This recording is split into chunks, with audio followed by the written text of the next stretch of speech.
Tximeleta belarriak. Mai belarri handi. Ama, zuk uste duzu belarri handi eta zabalak ditu dala? Ez alaba, zuk tximeleta belarriak dituzu.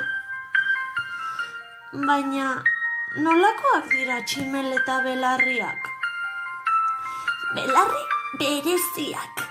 Buruan, tximeletak bezala egak ibili eta gauza itxusiak mila kolorez margotzen dituztenak.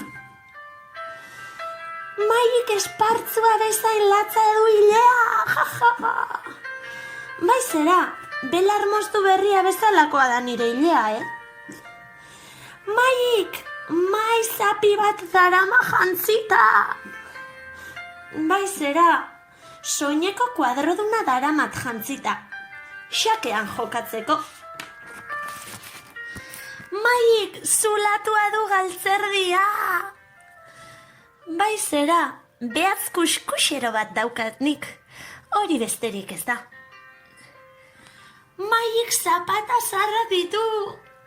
Bai zera, kontua da nire zapatak oso ibiltariak direla. Maik ez du ez motxilarik ez eskolako maletarik. Jakina, ezer gabe hobeki egiten dut korrika.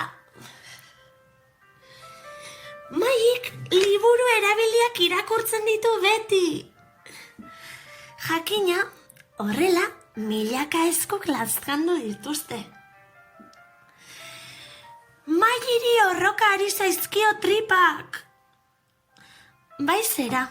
Kontua da, orkesta bat budala sabelean.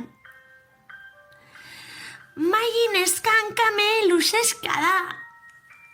Bai zera, hankapuntetan ilargia ere bezarkatzen dut nik. Maiek belarri handi eta zabalak ditu. Zer esan behar diguzu orain? Tximeleta belarriak direla? Ez. Belarri handi eta zabalak dira. Bai, baina bost axola zain niri.